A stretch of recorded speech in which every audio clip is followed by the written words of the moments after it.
Hey, what's going on, guys? John here. Hopefully you got my last couple of emails. I know I sent out a really cool case study of how Stefan actually went out and built his Doggy Desires website. And then yesterday I actually sent out some information about that whole program that he's using to really build Doggy Desires, how he's gotten it to be so successful, and everything that he's done. Now, something that I thought I'd share with you all is that I used to spend my Sundays literally every single Sunday. I would spend at least probably 3 to 4 hours, if not up to 8 hours on any given Sunday, just working on something on the side. And at one point, this was probably more in 2014, I spent a ton of time working on this website here called Skull Clothing. I went out and basically got this idea from my girlfriend at the time, who always loved the idea of just clothing with skulls on them. You've got purses, bags, t-shirts, dresses, handbags, pretty much anything you could imagine that has skulls on it. There was actually somewhat of a niche for this. So I decided to go register skullclothing.net.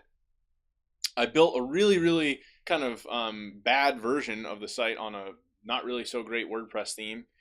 Ran the site for like a year, didn't really make any money with it. And then eventually I told myself, you know what? What if I redid this whole site, put some time and effort into it, put some love into it, really put some time and effort into adding high quality products, sorting everything by categories.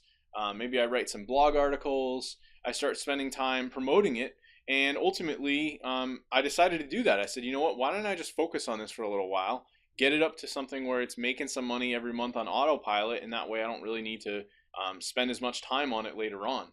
So I started spending a ton of time with this, and what I decided to focus on was actually Pinterest. I'm going to head over there now really quick.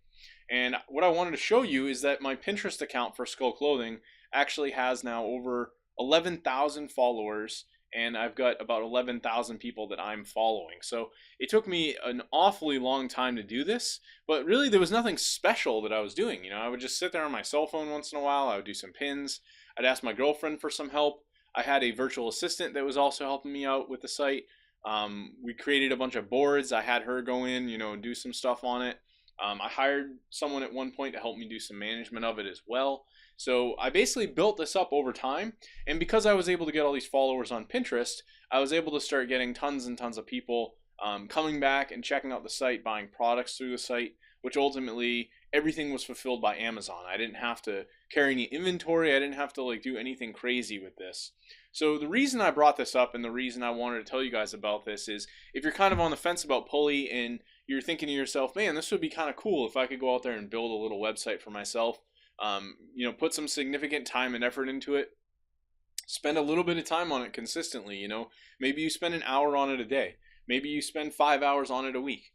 Whatever it is, you work on that consistently, maybe for 6 months straight or a year straight. Just put some good solid time and effort into it, and get things really moving. Get your Pinterest profile up if that's what you decide to do. You don't have to do Pinterest, but ultimately you pick up Stefan's course, Pullii, and you follow his method. You kind of do the same thing that I've done with Skull Clothing, the same thing that he's done with Doggy Desires. And honestly, I've even thought about coming back to Skull Clothing. I kind of was satisfied with where it was at, but after seeing what Stefan's done with his Doggy Desires site, he's done a really lot of cool things to bring in, tons more traffic than what I was doing with my site, because of how he's utilizing Pinterest and some of the cool things that he came up with. So again, I wanted to share this with you guys.